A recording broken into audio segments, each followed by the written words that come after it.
J'ai reçu de M. Jean-Luc Mélenchon et des membres du groupe de la France Insoumise une motion de rejet préalable déposée en application de l'article 91 alinéa 5 du règlement. La parole est à M. Jean-Hugues Ratenon.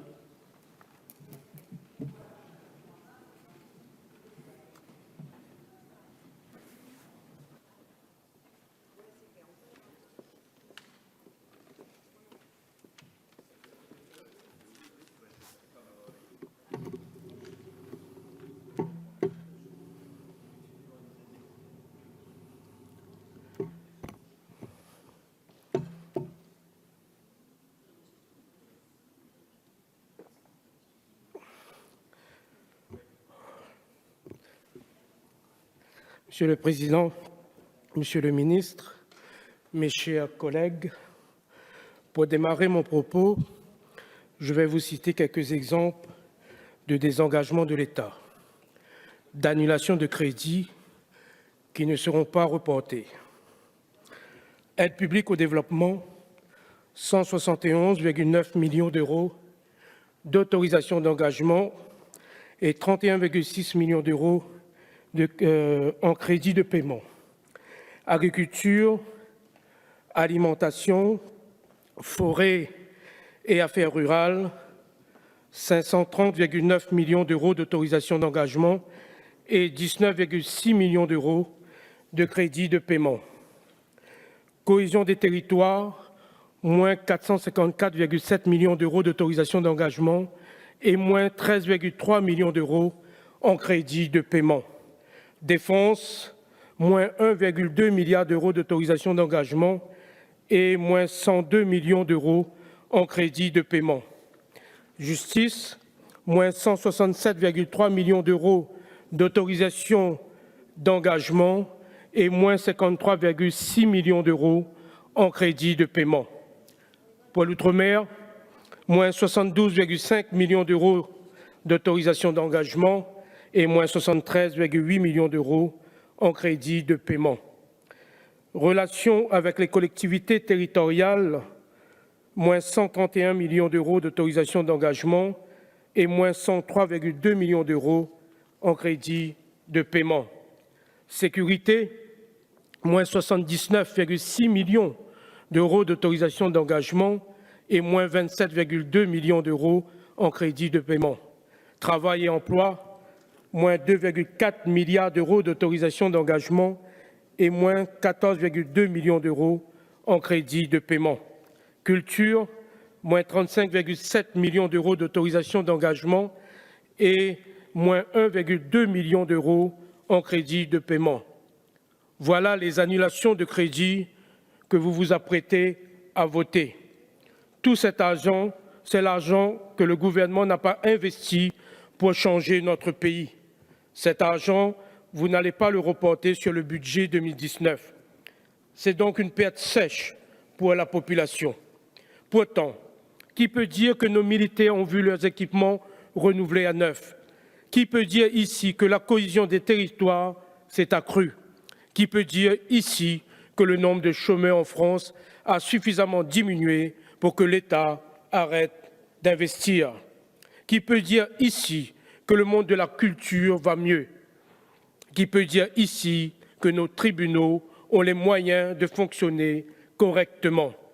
Qui peut dire ici que la vie de nos agriculteurs s'est améliorée alors qu'ils sont encore si nombreux à se suicider? Qui peut dire ici que votre gouvernement a permis aux territoires d'outre-mer de relever la tête, de sortir de la pauvreté? Personne.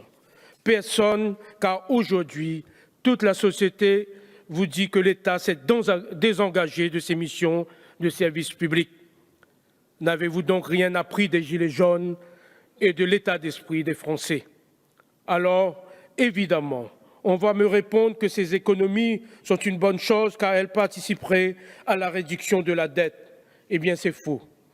De 2017 à 2018, le déficit budgétaire de l'État a augmenté de 8,3 milliards d'euros.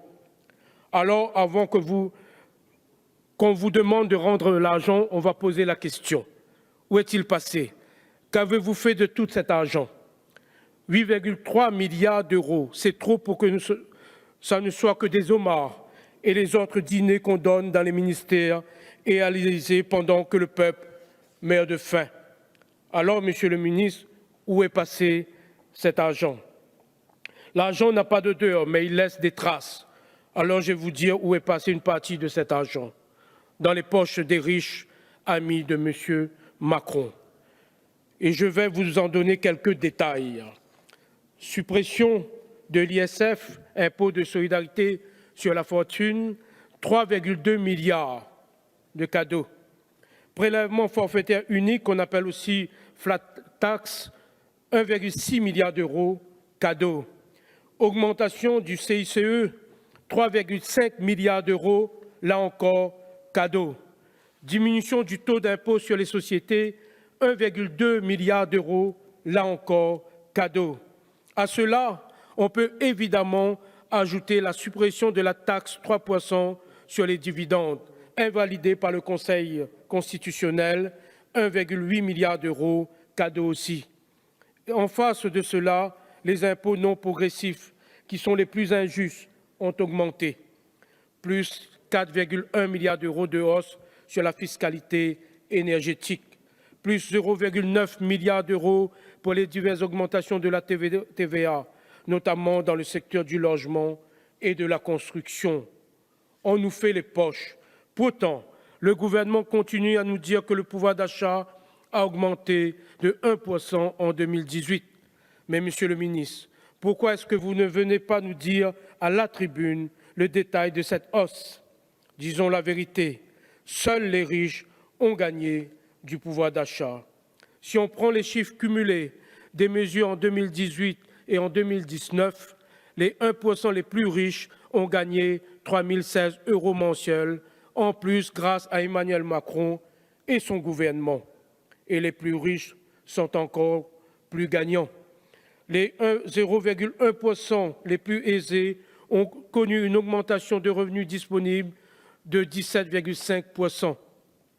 C'est donc un gain annuel allant de 32 000 € à plusieurs centaines de milliers d'euros supplémentaires pour les 30 000 ménages les plus riches de France. Aujourd'hui, le constat est donc très clair. Vous prenez dans les poches des Français les plus pauvres pour donner aux plus riches. Vous êtes les Robins du Bois, le Robin des Bois des riches de ce pays. Pour conclure, je pense à deux citations assez connues de Victor Hugo. La première nous dit que c'est de l'enfer des pauvres qu'est fait le paradis des riches. Et vous, députés de la majorité, vous chargez d'ouvrir les portes du paradis pour les riches et attiser les braises pour l'enfer des pauvres. Mais Victor Hugo disait aussi que rien n'est plus puissant qu'une idée dont le temps est venu. Et ça y est, nous l'avons vu avec les Gilets jaunes et toutes les mobilisations sociales que ce pays connaît. Le peuple veut la justice sociale et fiscale. Cette idée est désormais enracinée dans les esprits du grand nombre. Une chose est sûre, le temps viendra où le peuple reprendra le pouvoir, vous demandera des comptes et voudra répartir les richesses avec justice. Ce jour-là, je serai de leur côté, comme je l'ai toujours été. Cette motion de rejet est donc une motion de rejet de votre politique en général et pas seulement de ce texte. Je vous remercie. Merci, chers collègues.